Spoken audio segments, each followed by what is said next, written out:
저는 그 신앙을 바탕으로 해서 말씀으로서 또 그 교육자로서 UBMK 학교장으로 지금 섬기고 있습니다. 네, 안녕하세요. 저는 기독교 한국침례회 소속 수원중앙침례교회 파송으로 2016년도에 파송돼서 지금 7년 차에 사역하고 있는 선교사 이주희입니다.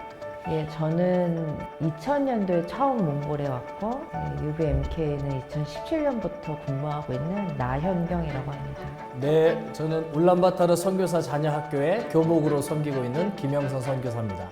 사실은 우리 MK들 같은 경우는 이제 자기들의 어떤 의지와는 상관없이 이제 부모님을 따라서 이제 이런 몽골까지 이제 따라온 아이들이 대부분이잖아요. 그래서 그 아이들이 어찌 보면 이제 그 안에 내가 왜 여기에 있어야 되나, 이제 내가 왜 여기 살아야 되고, 왜 이런 이렇게 좀 좋지 않은 환경에서 살아야 되나라는 그런 마음들이 항상 있는 것 같아요. 그런데 그 아이들이 하나님 안에서 잘 교육을 받으면 정말 무한한 가능성을 가지고 있거든요. 이 아이들이 정말 어디든지 나가서 오히려 부모님 선교사보다 더 날개를 피고 위대한 선교사가 될 수도 있고, 또 각 분야에서 정말 타문화를 이렇게 이해하고 이제 그런 환경 가운데에서 더 큰 일들을 하지 않을까라는 그런 생각이 듭니다. 그런 면에서 MK 교육이 참 중요하다는 생각이 듭니다. 일단은 그 선교사님들의 가장 큰 그 고민이 뭐냐면 자녀 교육입니다. 그 자녀 교육이 해결이 안 되면 나가서 그 사역하기가 되게 어려워요. 왜냐면 아이들이 지금 그 장래가 걸려 있는 상황인데 그거를 제껴놓고 자기 사역만 한다는 것은 말이 안 되기 때문에, 그래서 이 UBMK는 우리 한인 선교사님들이 자기 그 사역지에서 충실하게 그 자녀들 교육 걱정하지 않고 할 수 있도록 돕는 그런 세팅이 됐다는 것에 대해서 UBMK가 아주 중요한 역할을 우리가 보니까 교육 선교의 그 사역을 잘 감당하고 있다고 봅니다. 근데 사실은 이제 현지 사역이 전방 사역이라고 생각했던 것 자체가, 가정은 중요하다고 인식은 했지만 사실은 하나님이 우리 가족과 아이들 어떻게 보고 계신지에 대한 그런 마음을 잘 몰랐던 것 같아요. 사실은 가정이, 아이들이 제일 먼저구나. 요즘 사실 그런 생각을 제일 많이 하게 되는 것 같습니다. 오랫동안 중국의 지배를 270년간 받아왔었고요. 그 이후에 한국 선교사님들 통해서 복음이 전해져서 약 30년 정도 됐는데, 그 우리 몽골 사람들의 기반에 깔려 있는 생각들이 유목민, 이제 지금은 많이 도시화가 돼서 도시에 많이 살고 있긴 하지만 이제 주로 유목민의 생활을 했었잖아요. 그러니까 이 몽골 민족들은 어디든지 갈 수가 있는 거예요. 딱 정말 실제로 보면은 이제 몽골 게르를 치잖아요. 그러면 이 사람들은 2시간이면 딱 쳐요. 그리고 2시간이면 철수를 딱 해요. 그리고 어디든지 항상 바로 떠날 준비가 되어 있는 거예요. 어디든지 가서 정착을 너무 잘하는 거예요. 아, 이 사람들이 만약에 복음으로 무장되어 있다면 전 세계 어디든지 갈 수 있겠구나. 이게 하나님의 마음이 아닐까, 저는 그 생각이 들었어요.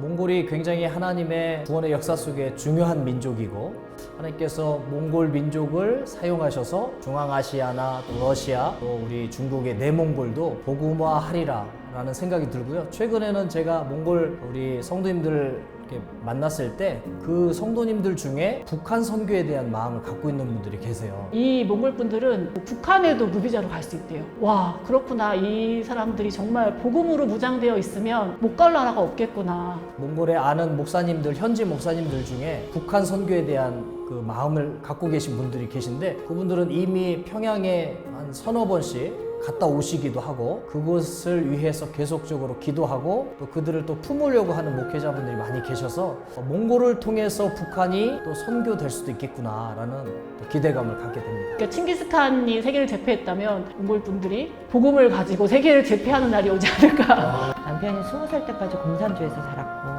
사실은 그 남편이 공산주의라는 무신론 가운데 살아가다가 예수님을 정말 기적적으로 믿게 되고 성령님의 역사로 정말 수많은 싸움을, 내적인 갈등과 싸움과 고통 속에 있는 것 같아요. 하나님의 사람으로 세워져 가도록. 저는 사실 몽골의 그리스도인들을 볼 때 참 대단하고 고맙다는 생각이 되게 많이 들어요. 그냥 저는 저희 남편이 경험한 세상을 모르거든요. 제가 뭐 역사 공부한다고, 사회 공부한다고 알겠어요. 그 사람들은 삶을 경험한 건데 하나님은 언제나 이분들 편에서 굉장히 잘하고 있다, 사실 큰 애쓰고 있다, 그런 격려를 되게 많이 해주신 것 같아요. 한국 교회의 많은 젊은이들이 신앙과 또 하나님 말씀보다는 세상적인 가치관을 따라가는 그것이 아마 이제 두려움과 염려, 미래에 대한 근심 등이 또 작용할 거라는 생각이 드는데 인생을 살아가는 데 있어서 그럴듯한 1인실 병실에서 죽음을 맞이하는 그런 것을 준비하지 말고 영원한 것 하나님께서 가치 있게 여기면서 우리에게 말씀하신 것들이 무엇인지 그러기 위해서는 내가 누구인지 또 나는 누구와 함께 무엇을 하며 어떻게 살아갈까라고 하는 질문들을 계속적으로 던지면서 하나님께서 우리를 창조하신 목적, 우리 삶을 통해 어떤 것을 기뻐하실지 고민하면서 살아가는 대한민국 크리스찬 젊은이들이 되었으면 좋겠습니다. 그리고 청년들이 얼마나 힘들고 자기의 갈 바를 이제 모르는 분들이 너무 많이 계시는 것 같아서 얼마나 힘이 될까라는 부분에 있어서 참 안타까운 마음이 드는 것 같아요. 그래서 저는 그런 청년들에게 권면하고 싶은 말이 있다면 몽골로 오세요. 사실은 제가 그 선교지에 있음으로 인해서 받은 축복이 너무 큰 거예요. 사실은 그곳에서 제가 생각지도 않았던 타문화 언어를 습득을 했죠. 그리고 한국에서는 사실은 모태신앙이기 때문에 이렇게 거의 그냥 교회에 출석하는 정도였다. 이제 그렇다면 여기서는 더 생동감 있는 하나님의 그 역사하심을 많이 느낄 수 있게 된 거예요. 그래서 정말 하나님이 어떻게 인도하시는지 한번 선교지에 와서 본인 스스로를 좀 내려놓고 이곳에서 한번 살아계신 하나님을 좀 체험하시면 어떨까 그런 생각이 들어요. 나는 나를 돌보는 게 제일 중요하구나 이런 생각을 하는 거죠. 예, 왜냐면 내 마음을 돌보고 내 마음이 하나님과의 관계 안에서 함께하고 그것이 놓쳐지면 사실은 사역이라는 것이 아무리 뭐 다른 사람을 위해서 애써도 결국에는 어떤 구멍들이 나기도 하고 아니면 뭐 사역은 잘 돼가는 것 같지만 실제적인 부분에 있어서 이건 굉장히 중요한 영역이구나 이런 생각 많이 하게 되는 것 같아요.